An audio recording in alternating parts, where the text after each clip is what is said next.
우리 하나님의 말씀 우리가 봅시다. 하나님의 말씀은 역대상 17장 우리 7절에서 12절 말씀까지입니다. 역대상 17장 7절에서 12절 찾으셨죠? 우리 교독합니다. 또한 내 종 다윗에게 이처럼 말하라. 만군의 여호와께서 이처럼 말씀하시기를 내가 너를 목장 곧 양떼를 따라 다니던 데에서 데려다가 내 백성 이스라엘의 주권자로 삼고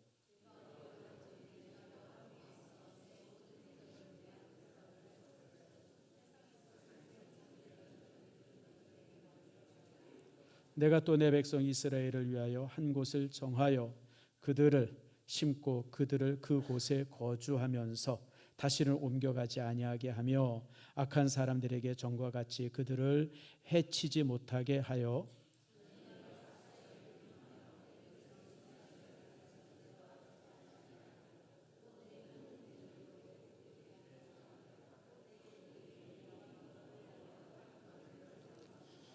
내 생명의 연한이 차서 내가 조상들에게로 돌아가면 내가 내 뒤에 내 씨 곧 내 아들 중 하나를 세우고 그 나라를 견고하게 하리라.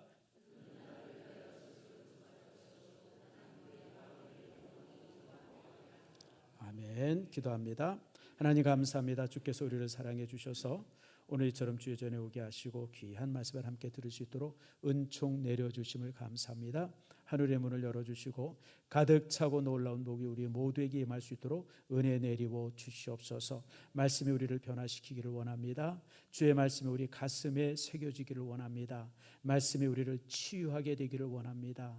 우리의 잘못된 습관과 우리의 잘못된 삶들, 생활들 이런 모든 것들이 말씀으로 치유되게 하시되 특별히 육신의 질병 또한 치료되어지는 축복 내리고 주시옵소서. 이 시간 말씀을 들을 때 가슴이 뛰기를 소망하며 예수님의 이름으로 기도드립니다.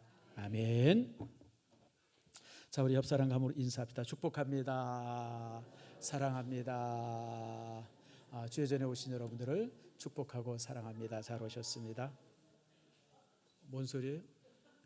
우리 이 축복의 소리가 조금 컸어요. 제가 이렇게 목회를 하면서 참 즐거운 일도 있지만 참 힘들고 어려운 일도 있습니다. 즐거운 일은 여러분들 만나는 게 즐겁고 또 여러분들을 이제 이렇게 교제하고 뭐 이러면서 이제 이런 것들이 참 즐겁고 또 힘든 일도 있죠. 제일 힘든 거는 사실 설교 준비가 제일 힘듭니다. 성도들에게 새로운 말씀을 제가 저 교회에서 설교한 게 지금 이제 30년째 되지 않았습니까? 여러분 한 성도 한 가정 안에서 그리고 이제 한 교회 안에서 30년간 설교한다고 하는 것이 참 이게 쉽지 않습니다. 이게 자칫 준비 잘못하면 매일 했던 얘기 또 하고 뭐 똑같은 얘기만 반복하게 되어지고 뭐 그러고 그렇다고 그래서 또 뭐 이제 이렇게 그래서 이제 아무튼 이 설교 준비가 참 어려워요.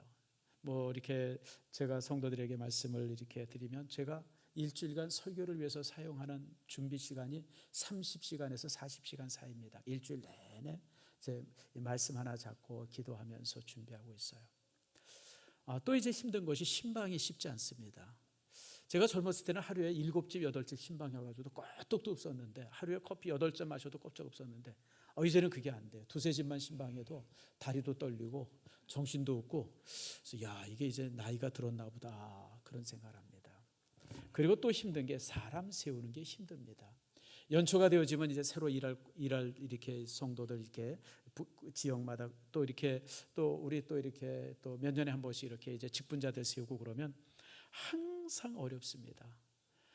세우고 나면 뭐 이렇게 그냥 뭐 그 상처받는 사람도 생기고 뭐 이런저런 일들이 그래서 참 사람 세우는 게 참 어려운데 근데 여러분 인사가 만사입니다. 사람을 잘 세우면 아주 편안합니다. 근데 잘못 세우면 참 어려운데 근데 이게 문제는 뭐냐면 따라합시다. 사람은 써봐야 한다. 써봐야 알아요. 이게 문제야. 그래서 우리가 탁 보고 저 사람이 어떤 사람이다. 뭐 인격이라든지 무슨 뭐 이렇게 뭐 이런 거 저런 거 자질 뭐 이런 거 알고 그런 거 가지고 탁 쓰면 그대로 되면 얼마나 좋겠어요. 우리가 그래서 쓰는데. 근데 막상 이제 쓰고 나면 전혀 다른 사람일 때가 있어요. 여러분 결혼도 마찬가지잖아요. 사위감이나 무슨 뭐 며느리감이 오는데 볼 때는 얼마나 괜찮아요. 근데 이놈이 와가지고 몇 년 있다 그냥 집안을 그냥 아주 박살을 낼 때가 있어요, 여러분들. 이게 참 어렵죠. 그래서 사람 쓰는 게 참 쉽지 않습니다. 저는 이제 종종 이제 그런 얘기를 해요. 제일 행복한 목사가 어떤 목사인가? 세 가지가 갖춰져 있으면 제일 행복한 목사입니다. 첫 번째가 뭐냐면 이 장로님들이 목사님보다 일을 잘하면 행복한 목사입니다. 목사님보다 교회를 훨씬 더 잘해요, 장로님들이. 우리 교회 그렇지 않습니까? 두 번째, 부목사가 목사님보다 설교를 더 잘해요, 담임 목사보다. 이건 더 큰 축복입니다. 리고레 목사라고 여러분 유명한 목사 있지 않습니까? 그분은 설교를 안 해요. 설교를 누구한테 시키냐면 부교육자한테 시킵니다. 자기는 다른 일 합니다. 그래서 왜 그러냐고 그랬더니 부교육자가 나보다 설교를 더 잘하는데 굳이 내가 설교할 필요가 뭐가 있냐고. 참 내가 볼 때 참 그렇죠. 세 번째, 우리 권사님들이 담임 목사보다 영성이 훨씬 더 뛰어나요. 그럼 여러분 얼마나 감사해요. 제가 만약에 우리 교회가 이렇게 채워지면 제가 90까지 목회할 겁니다.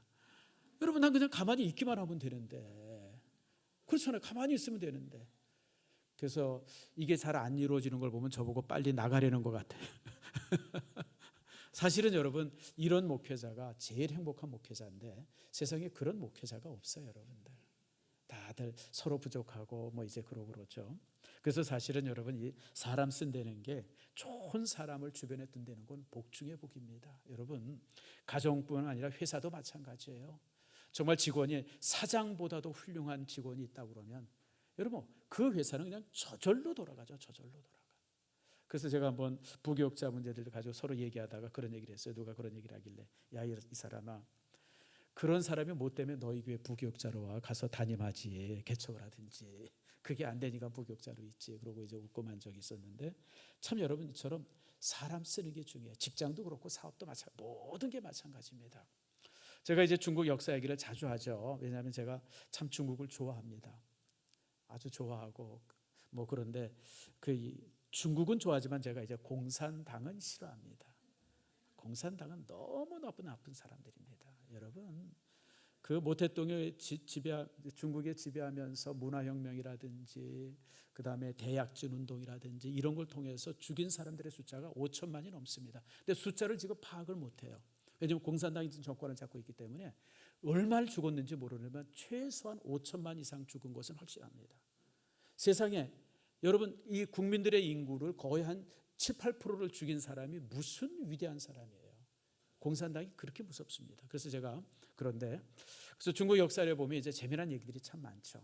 그 중에 이제 황후와 유방 얘기입니다. 여러분 황후는 여러분 잘 알다시피 모든 게 능한 사람입니다. 중국 역사상 최고의 장군을 꼽으라면 황후를 꼽습니다. 역발산 기계라고 그러죠. 산을 뽑아서 옮길 정도로 힘이 센 사람이고, 근데 황후가 힘만 좋고 전쟁만 잘한 게 아니라 머리도 탁월했습니다. 아주 탁월한 머리를 가지고 있었어요. 그랬음에도 불구하고 황후가 문제는 뭐냐면 사람을 믿지를 못했어요. 황후 밑에 범증이라고 하는 최고의 책사가 한 명 있었습니다. 그 당시 제갈공명과 비교될 정도로 훌륭한 책사가 하나 있었는데 여러분 이 황후가 그의 말을 따르지 않습니다. 그래서 결국 황후가 길거리에서 죽습니다. 쫓겨나서. 범증이. 그 다음에 또 뭐 종림회라든지 아주 훌륭한 장수들이 있었어요. 그 다음에 이제 항장입니까? 뭐 이제 삼촌쯤 되는 사람들이 아주 장군도 있었고. 그리고 여러분 잘 아는 한신 같은 사람도 원래는 황후 밑에 있었던 장군이었습니다. 근데 이렇게 훌륭한 사람을 밑에 뒀는데도 불구하고 그들을 믿지 않았어요. 그들을 사용하지 않았어요. 전쟁을 하면 항상 맨 앞에 나가서 싸워야 되고 그냥 혼자. 결국 나중에 모든 것을 다 가지고 있었음에도 불구하고 결국 나중에 유방한테 패배합니다. 그래서 이제 이수라고 하는 어떤 강에서 이제 결국 이제 자살하고 인생을 이제 마감을 하죠. 반면에 그에게 적이 되었던 유방이라고 하는 사람은 아주 쉬운 얘기를 하면 아주 완전 날라리였습니다. 진짜 노름 좋아하고 뭐 아무튼 술집에 가가지고 내리 살고, 그러니까 그 아버지가 그 아들을 바라볼 때 그냥 정말 사람같이 보지 않았던 그게 이제 유방입니다. 그래서 유방이 나중에 왕이 돼서도, 왕이 됐는데도 불구하고 아버지가 자기 아들을 왕으로 여기질 않았어요. 아이고 저런 게 무슨 왕이야 저게. 그러니까 그냥 이 나이 30, 40 될 때까지도 그냥 매일 의도만 먹고 다니고 술집에 가서, 또 인기는 좋았어요. 그러니까 주변에 뭐 번쾌라든지 이렇게 그냥 뭐 이렇게 똘마이들 많이 거느리고 골목대장, 다시 말하면 양아치 하던 사람이에요. 그런데 그가 여러분 천하를 통일하고 한나라라고 하는 나라를 만들잖아요. 그런데 뭐가 달랐는지 아세요? 이 유방은 사람을 잘 썼어요. 사람을. 그리고 사람을 쓰면 완전히 철저하게 믿었습니다. 예를 들면 한신이 그 이제 한신이라고 하는 사람이 그 유방 밑에 이제 장군이죠. 한신이 뭐라는, 자기를 제 나라의 왕으로 봉해해 달라고 합니다. 아니 지금 유방이 왕인데, 그리고 황후가 왕이 되죠. 두 왕이 지금 겨누르고 싸우고 있는데 한신이 뭐라 그러냐면 나를 제 나라의 왕으로 삼아 달라고, 봉해 달라고. 이게 말이 돼요, 안 돼요? 말이 안 되죠, 여러분. 그런데 왕으로 봉해줘요. 그래, 너 제 나라 왕해라. 그리고 또 이제 그 그 유방 밑에 장량이라고 하는 아주 유명한 책사가 하나 있었어요. 근데 아무튼 그 장량이 얘기하는 걸 100% 다 듣습니다. 그또 소하라고 하는 아주 그 훌륭한 행정가가 하나 있었어요. 이 유방이 이제 전쟁을 하러 나가고 이러고 그러면 뒤에서 그 식량이라든지 군사라든지 이런 걸 모든 걸 대주는 사람이 이제 소하인데, 이게 두 사람이 이제 같은 고향 출신입니다. 같은 동네 출신. 사실은 소하가 왕이 될 사람이에요. 소하가 실질적으로 이제 반란을 일으킬 때 누구를 지도자로 삼을까 그러다가, 그럴 때 대부분의 사람들이 소하를 지도자로 삼자 그랬었어요. 근데 소하는 난 아니다, 저 유방을 지도자로 삼아야 된다 그랬어요. 그 유방이 깜짝 놀랐어요. 자기는 왜냐하면 한량이기 때문에 노는 거 좋아하고 술 먹는 거 좋아하고 뭐 이런 거 저런 거 주색 잡기 좋아하고 노름 좋아하고 이런데 어떻게 내가 지도자가 되나? 그 소하 나 아닙니다, 나는 못합니다, 막 이러고 거절했는데, 소하가 그런 얘기를 해요. 내가 이런저런 부분에서 뛰어나지만 당신은 사람을 거느릴 수 있습니다. 지도자는 사람을 거느릴 수 있는 사람이 지도자가 돼야 됩니다. 그래서 사실은 소하가 유방을 왕으로 세운 거예요. 자, 여러분 여기서 이제 중요한 것이 있어요. 내가 아무리 모자르고 부족해도요, 좋은 사람만 쓰면 일들을 이룰 수 있습니다. 여러분들이 혹시 회사를 갖거나 직장을 가지면요, 여러분보다 나은 사람을 쓰세요. 예전에 삼성의 이건희 씨 돌아가신 분이 그랬죠. 삼성의 회장인 자기보다 월급을 더 많이 받을 수 있는 사람 데려오라고. 그런 사람이 데리고 와야 된다고. 실제 그런 일이 있었고, 그러면서 삼성이 세계적 기업이 된 것이 바로 이제 이건희 씨의 그런 주장 때문에 되어진 겁니다. 그러니까 내 주변에 나보다 훌륭한 사람이 있다고 하는 것은 따라합시다. 복중의 복이다. 그게 복중의 복이에요. 보통 사람들은 내 주변에 자기보다 훌륭한 사람이 있으면 어떻게든지 깎아내리려고 그러고 뭐 그러는데, 제일 큰 바보가 그런 사람이에요. 나와 가장 가까운 곳에 내 옆에 나보다 훌륭한 사람이 있어야 돼요. 우리 찬양 때도 마찬가지예요. 여러분보다 훨씬 더 잘하는 솔리스트들이 있어야 돼요. 그럼 노력 안 해도 그냥 따라가만 가면 되잖아요. 따라만 가면 되잖아요. 병풍만 하면 되잖아요. 근데 그 역할을 내가 하려고 하니까 이게 쉽지가 않은 거예요. 그래서 여러분, 제가 여러분에게 부탁합니다. 내 주변에 좋은 사람이 있는 것이 복 중의 복임을 항상 기억하세요. 그거에 내 인생 중에, 그러니까 친구들 중에 나보다 훌륭한 친구가 있다는 건 복 중의 복입니다. 내 가문 속 우리 집안에 더 좋은 사위, 더 좋은 며느리가 들어오면 그건 더 큰 복 중의 복입니다. 직장의 동료 중에 나보다 더 훌륭한 사람이 있어요? 얼마나 감사해요, 여러분들. 난 무덤만 가면 되는데. 그렇잖아요, 여러분들. 따라만 가면 되는데. 그래서 여러분들 참 그래서 이제 사람의 관계들 여러분 이 시간 잘 한번 기억해 보시길 바랍니다. 사실 이런 면에 있어서 하나님께서 사람을 쓰시는 장면을 가만히 보면 참 이게 특이함이 좀 있습니다. 사실 여러분, 하나님께서 성경 전체가 하나님께서 사람을 어떻게 쓰시는가 하는 용인술, 사람 쓰는 방법들이 이 안에 가득 기록이 되어 있습니다.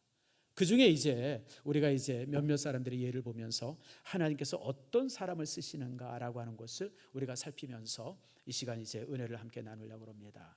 우린 보통 하나님 앞에 쓰이는 사람은 완벽한 사람이어야 된다라고 하는 생각을 가져요.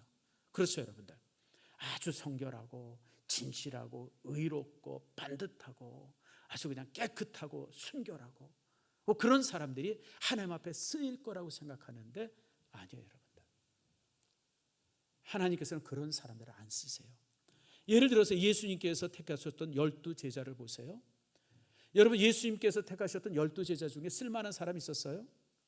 베드로 같은 사람은 허풍쟁이고, 가룟 유다 같으면 배신자고, 또 그냥 뭐 거기 보면 또 열심당 당원도 있고, 뭐 이제 이제 뭐 세금쟁이도 있었고, 어떻게 생각하면 세상 안에서 제일 모자란 사람들을 이렇게 모아놓은 게 예수님의 12제자의 모습이었는데, 주님께서 그들을 들어서 세우시고 훈련해서 사도로 만들잖아요. 이게 얼마나 놀라요. 근데 항상 하나님의 사람 쓰는 방법이 그랬어요. 자, 우리 성경 말씀 하나 읽읍시다. 창세기 6장 9절입니다. 같이 한번 읽읍시다. 시작. 노아는 의인이요 당세의 완전한 자라. 그가 하나님과 동행하였으며. 노아는 누구예요? 의인이에요. 야, 여기까지. 야, 노아는 의인이야. 사실 성경에 어떤 사람을 가리켜서 그는 의인이었다라고 지칭한 유일한 사람이 노아입니다. 노아는 의인이요. 그래서 노아는 완벽한 사람이었다라고 생각을 해요. 맞죠? 근데 여러분, 그 다음 귀절이 중요해요. 따라합시다. 당세의 완전한 자라. 이게 무슨 얘기인지 아세요? 당세의 완전하다. 다시 말하면 그 당시 기준 속에서, 그 당시에 사람 사는 속에서 완전하다는 거예요. 객관적으로 완전한 사람이 아니라 그 시대적 배경 속에서는 아주 깨끗한 사람이었습니다. 실제 여러분, 이 말이 맞아요. 자, 여러분, 홍수가 끝나고 노아가 어떤 두 가지 실수를 크게 하죠. 첫 번째 실수가 술입니다. 술 먹고 포도주 마시고 그냥 널브러져 버렸어요. 그냥 옷도 그냥 다 벗어 던지고. 돼요, 안 돼요? 안 되죠. 안 되죠, 여러분들. 어떻게 믿음의 사람이 그럴 수 있어요? 그러니까 그게 일종의, 다시 말하면 술 먹고 추태부를 부린 겁니다. 아마 주정은 안 했나 모르겠어요. 어쨌든 간에 그냥 뭐 다 벗고 그냥 널브러졌는데, 그걸 누가 봤냐면 막내 아들 함이 봤어요. 함이 와가지고 그 아버지의 그런 모습을 보면서 형들한테, 아이고 형들, 지금 아버지가 술 먹고 그냥 막 그냥 완전히 그냥 개차반이 돼가지고 누워 있다고. 뭐 그러고 와서 이제 형들한테 와서 일렀어요. 그랬더니 이제 형 둘이, 야 그랬어? 그러더니 이제 와서 옷을 하나 취해가지고 뒷걸음 쳐가지고 아버지의 그 추한 모습을 보지 않으면서 옷을 덮어줬어요. 나중에 술을 깨고 이제 노아가 이 사실을 알았습니다. 어떻게 하죠? 두 아들은 축복을 합니다. 함도 축복. 이게 이 두 아들, 첫째, 둘째, 셈과 이제 이렇게 축복을 해요. 그러고 나서 이제 막내 함, 자기를 흉봤던 함을 딱 가지고 어떻게 합니까? 저주를 해요. 저주를. 아버지 맞아요? 집사님, 아들놈이 좀 말 안 들어요. 이놈의 새끼 나가서 그냥 차에 꽉 쳐서 죽여버려. 그럴 수 있어요? 안 되죠. 말이 안 되죠. 아무리 아들이 잘못해도요, 여러분들, 아들을 저주 못하죠. 화가 나가지고 야단을 칠 수 있어도 어떻게 하나님의 이름으로 아들을 저주해요? 근데 노아가 그랬어요.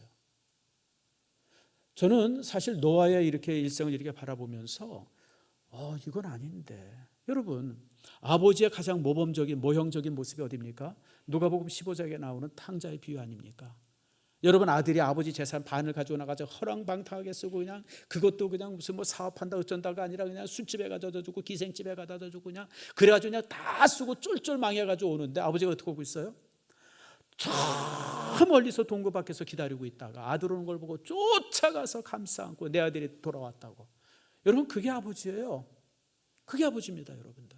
아들이 아무리 실패해도, 아버들이 아무리 잘못해도, 아버들이 뭔 짓을 해도 아버지는 항상 자식을 용서합니다. 그게 부모됨이에요. 근데 노아는 안 그랬어요. 자기 술 먹고 추태 부린 거 가서 흉봤다고 아들을 저주해버리고요. 그 저주가 지금까지 내려오지 않습니까? 여러분, 노아는 의인이 아니에요. 그저 당세에 그 시대적 배경 속에서 다른 사람들보다 좀 나은 거지, 그가 의인은 아니었습니다. 그런데 하나님께서 그런 사람을 들어서 쓰신 거예요, 여러분들. 여러분, 다윗도 마찬가지죠. 다윗도 보면 허물 많은 사람들의 대표적인 인물입니다. 여러분, 다윗이 어떤 사람입니까? 나는 여러분들이 다윗을 얘기할 때 제가 자주 하는 얘기지만 밧세바 사건은 아주 치명적이에요.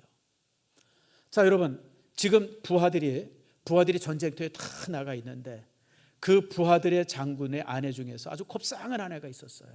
그거 데려다가 간통하잖아요. 세상에 이게 인간이 맞아요? 그럴 수 있어요, 여러분들? 인간 말종이죠. 그러다가 이 여자가 임신해버리는 바람에 이게 폭로되게 됐어요. 그러니까 어떻게 합니까? 그거 무마하려고 이렇게 작전을 짜는데 그게 안 되니까 죽이잖아요. 어떻게 죽입니까? 요압한테 그 편지도 참 문제예요. 편지를 써서 그 편지를 누구 손에 붙이냐면 우리아 손에다 편지를 줘서 그 편지를 요압에게 갖다 전달하게 합니다. 그래서 요압이 편지를 딱 펴보니까 내용이 뭐예요? 이 우리아를 어떻게 죽이냐면 전쟁터에서 전사한 것처럼 꾸며서 죽여라 이거예요. 악질이죠. 연산군보다 더 나쁜 짓이죠. 연산군도 저가 이제 왕이었을 때 대신들의 아내들을 뭐 이렇게 희롱하고 그랬다고 그런 기록들이 있더라고요 보니까. 근데 여러분 다윗이 그랬어요. 그래가지고 요압이 어떻게 합니까? 막 진군을 해요. 그 성을, 그 암몬 성을 공격을 막 합니다. 막 하고 하다가 그러니까 그냥 뭐 또 이제 우리아가 또 이제 여러분 장군 아닙니까? 장군 중에 장군이죠. 맨 앞에서 전쟁을 하는데 맨 앞에 가서 막 이러실 때 뒤에 있는 부하들을 싹 빼버려요. 누구만 남아요? 우리아 하나만 남잖아요. 거기서 돌에 활에 맞아서 즉사합니다.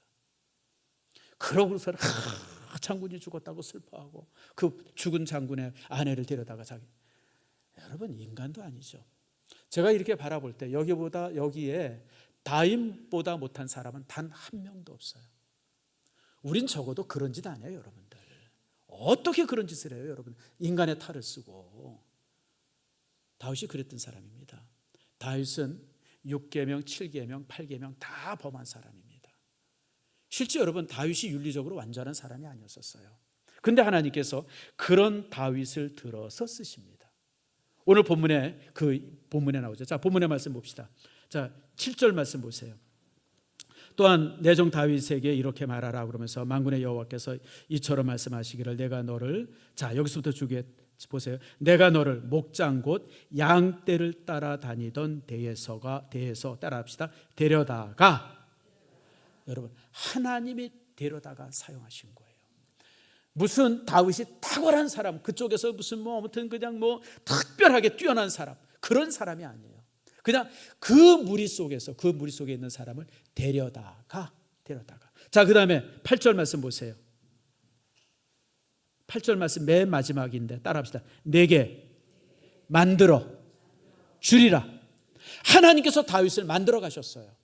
이런 거 부족하고 저런 거 부족한데 정말 하나님께서 다윗을 만들어서 장군 삼아 주시고 왕 만들어 주시고 하나님께서 만드신 거예요. 그러니까 다윗은 저가 자질이 탁월하고 뛰어나서가 아니라 하나님께서 매 순간 만들어 주신 거예요. 장군으로 만들어 주시고 어떤 왕으로서의 자질을 만들어 주시고 시인으로서의 그런 어떤 기질을 만들어 주시고 어떤 그 전략가로서 기질을 만들어 주시고 그런 걸 주님께서 다 만들어 주셔서 왕이 되게 하신 겁니다. 이게 다윗이에요. 여러분 우리가 무슨 자질이 좋아서 제가 여러분 앞에 이렇게 선 것이 여러분들보다 특별히 더 나은 점이 있어서 목사이기 때문에 여기 서 있는 게 아니죠. 저는 여러분들보다 더 못할 수도 있고 어떤 면에서 부족한 점도 있는데 그럼에도 불구하고 하나님께서 저를 세워서 여기까지 목사가 되도록 주께서 인도하신 거예요. 그러므로 여러분들 하나님의 일꾼은 무슨 특별해야 된다라고는 생각을 갖지 마세요. 그런데 무슨 특별한 자질이 있어서 하나님의 일꾼이 되는 건 아니지만 그런데도 특별한 것이 있습니다. 오늘 이 시간 여러분들 다음 주에 두 번에 걸쳐서 그러면 다윗이 가졌던 특별함이 무엇일까? 그걸 여러분과 나눕니다. 첫 번째는 다윗은 특별하지 않은 아는 것이 특별함입니다. 다윗은 탁월하지 않았어요. 탁월하지 않고 특별하지 않은 게 다윗의 모습이에요. 여러분 다윗이 아버지 심부름하려고 형님들에게 왔을 때 형님들이 뭐라 그럽니까? 다윗을 막 야단치잖아요. 너 또 참견하라고 여기 왔지. 이거 집에서 양이나 치기로 했대. 여길 또 뭐라 가지고 그냥 막 형들이 다윗을 그냥 막 호되게 야단치는 장면이 있어요. 다시 말하면 다윗은 참견쟁이에요. 요셉처럼 고자질 잘하는 그런 동생이었던 거예요. 그러니까 그 형들한테 그냥 이 전쟁터에 무슨 형들한테 양식 갖다 주러 왔다 형들한테 그냥 호되게 야단을 맞는 장면이 있어요. 형들이 봤을 때 다윗은 너무너무 밉상이었었어요. 그게 다윗입니다. 근데 다윗은요, 그렇게 살았던 이제 게 다윗인데, 실제 다윗에게 이렇게 가만히 살펴보면 다윗에게는 그 어떤 야망도 갖지 않은 그냥 평범한 삶에 만족하고 살던 사람이에요. 자, 재미난 사건이 하나 있었어요. 그게 뭐냐면 사무엘이 이새에게 통보를 합니다. 내가 너희 집에 가겠다. 왜 가냐면 너희 집의 아들 중에 하나를 내가 기름 부어서 왕이 되게 하겠다라고 하는 전가를 보냅니다. 그 전가를 받은 이새의 집은 완전히 그냥 호떡집에 불난 것처럼 난리가 났어요. 선지자가 온다니까 그냥 뭐 집안 치우고 음식 준비하고, 그 다음에 기름 붓다니까 형들이 그냥 그냥 목욕하고 머리에 기름 바르고 그냥 제일 옷 좋은 일 입고 그냥, 그래서 형들이 그냥 다 기다리고 있는데 다윗이 뭐 하고 있어요? 벌판에 나가서 양치고 있어요. 왜냐하면 나와는 자기와는 아무 상관이 없다고 생각했어요. 사무엘 선지자님이 우리 집안에 누굴 왕 세우려고 그래?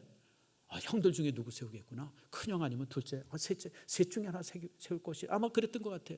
그러니까 자기는 그 이제 형제들을 다, 자녀들을 다 거기 세우라고 그랬는데도 불구하고 다윗은 자기랑은 아무 상관없다고 생각을 해가지고 어디에 갔어요? 들판에 가서 양치고 있었어요.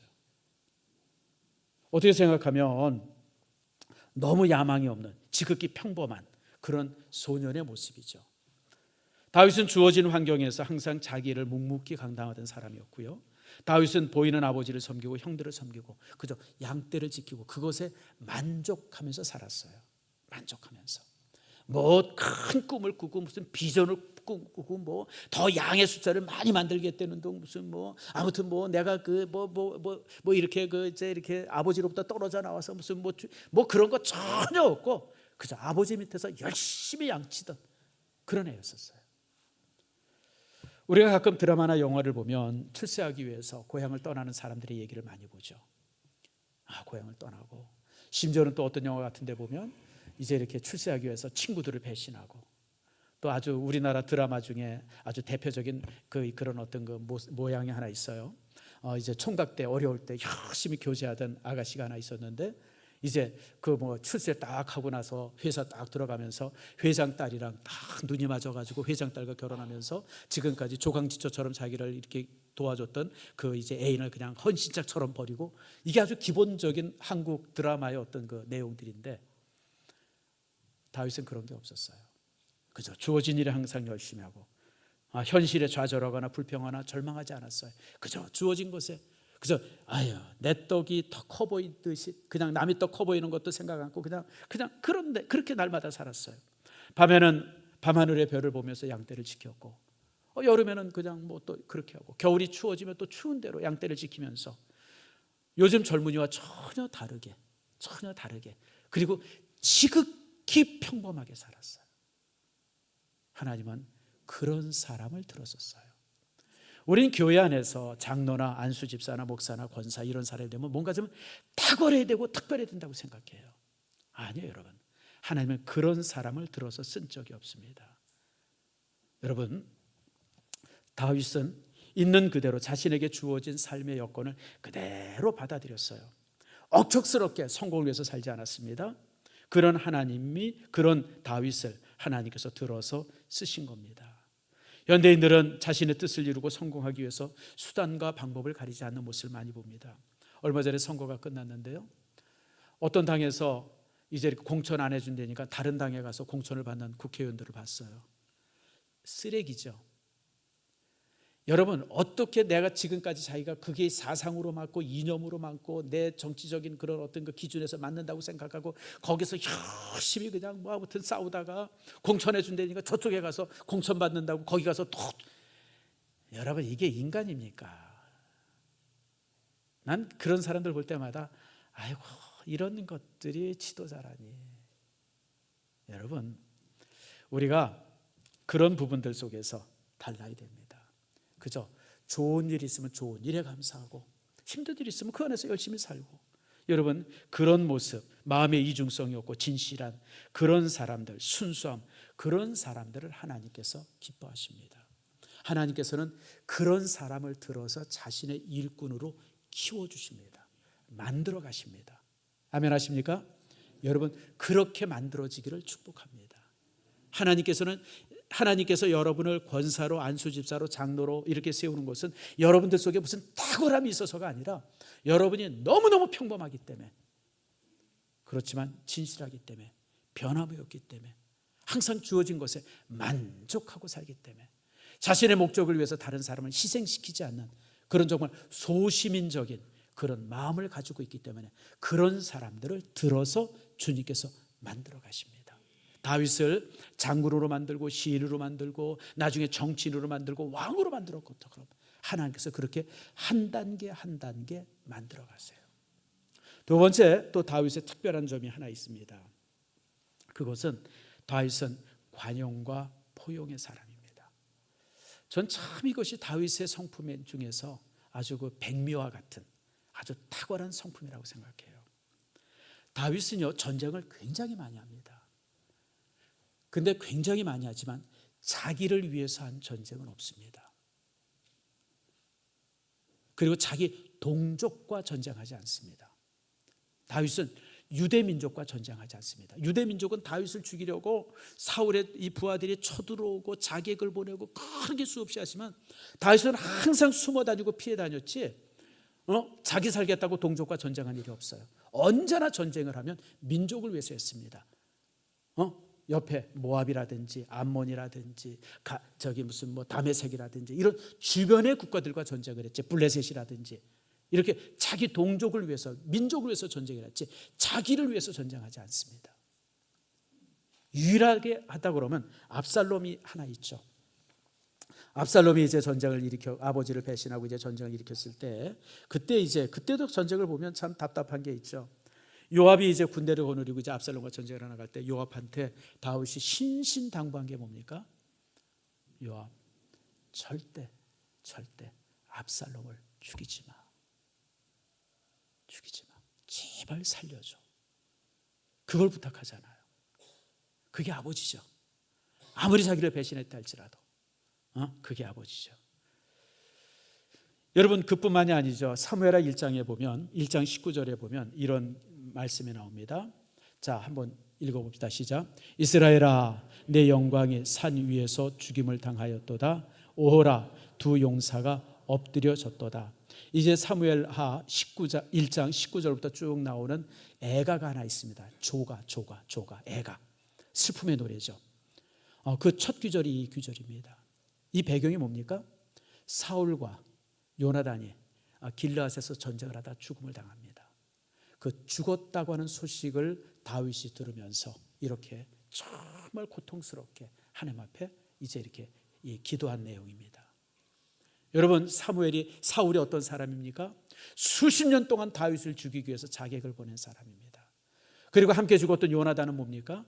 사울 임금의 장남이죠. 처다드립니다. 황태자입니다.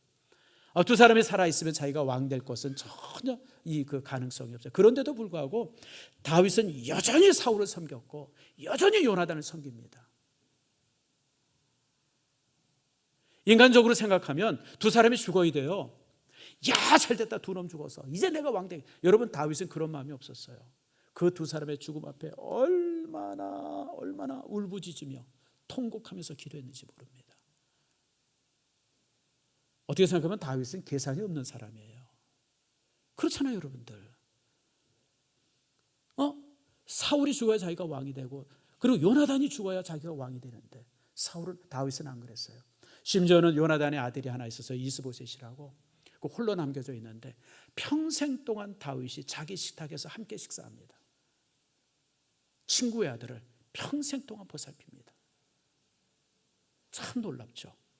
그뿐 아니라 이 사울 주변에 얼마나 많이 다윗을 음해하고 다윗을 죽이려고 그랬던 사람들이 많이 있었겠어요. 당연하죠, 여러분들. 그런데 나중에 나라가 다 평정하고 나서 그 사람들을 다시 자기 부하로 삼습니다. 다 품에 안습니다. 원수가 없어요.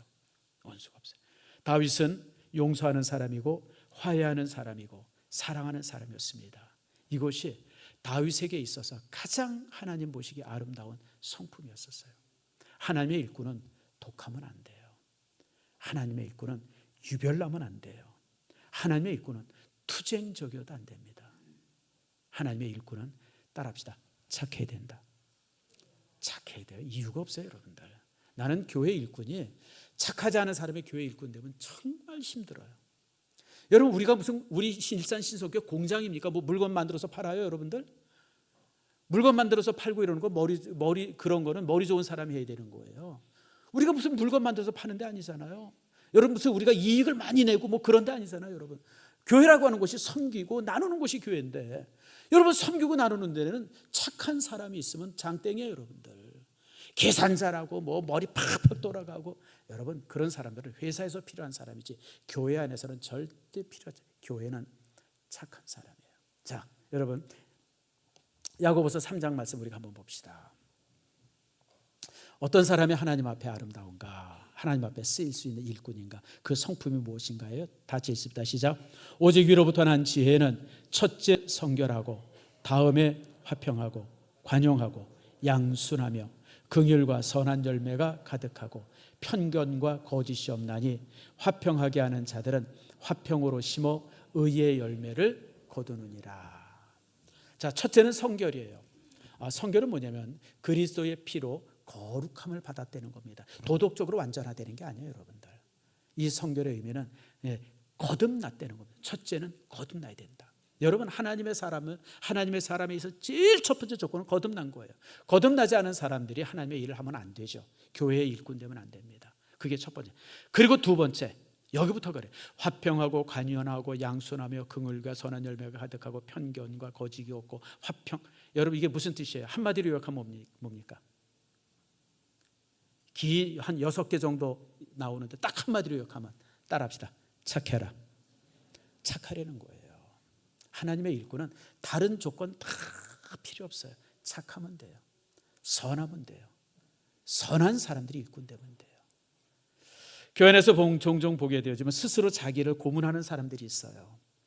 자, 우리가 이제 대화를 한다고 그럽시다. 누가 얘기를 하면 여러분의 얘기 중에 누가 대화를 할 때 가장 갈고 닦고 합축하고 가장 의미 부여하고 막 이래서 한마디 하는 사람이 있으면 손 들어보세요. 그런 사람이 있어요?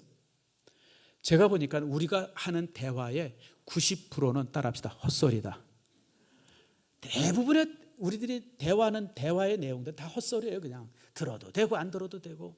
야, 뭐라 그랬는데 그러지 마세요, 여러분. 안 들어도 되는 얘기들이에요, 여러분들. 신중하게 드릴 얘기 한마디도 없어요. 코미디랑 똑같아요, 여러분들. 들을 것도 없고 다 그렇잖아요, 여러분들. 종종 보게 되면 무슨 얘기하다가 무슨 얘기했어? 뭘 물어봐. 안 들어도 되는 얘기인데.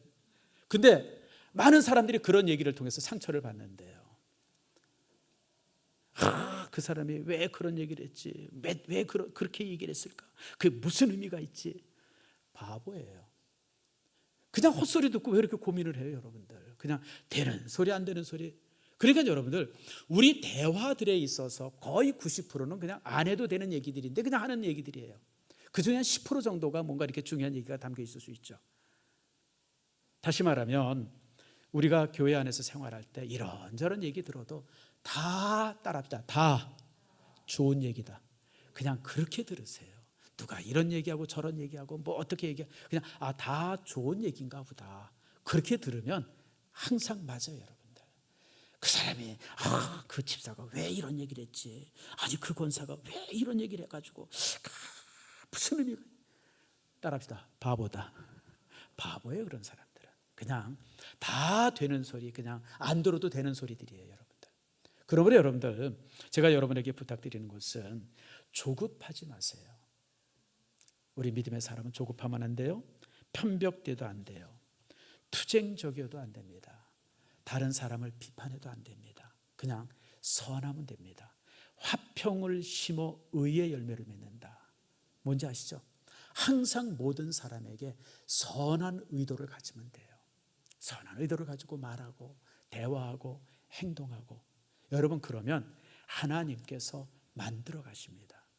저는 다윗이 하나님 앞에 어떻게 다윗 같은 사람이, 정말 어떻게 생각하면 밧세바 사건 같으면 인간 진짜 말종의 사건인데 정말 또 이제 다윗의 이렇게 성품을 보면 또 이제 성격이 다윗도 슬쩍 거짓말도 많이 해요, 여러분들. 다윗 거짓말도 많이 나오잖아요, 여러분들. 먹었냐 안 먹었냐 그러는데 안 먹었다고 잡아뛰고 말입니다. 뭐 이런 거. 또 성질도 급해가지고 자기 모욕했다고 그냥 집안 다 죽이겠다 펄펄 뛰고. 내가 볼 때 이거 이상하다 이 사람. 그럴 정도로 실제 다윗은 그런 사람이에요.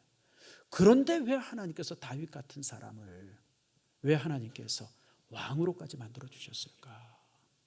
이유는 하나입니다. 그가 항상 용서하는 사람이에요. 항상 품에 안는 사람이에요.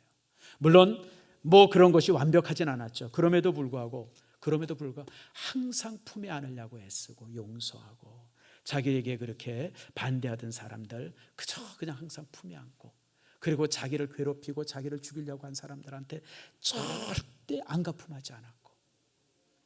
여러분, 복수는 나의 것이라고 하는 영화 제목이 있었잖아요. 영화는 제가 보진 않았습니다만 제목이 뭐예요? 복수는 나의 것. 우리 사람들이 누구한테 당하면 못 살잖아요.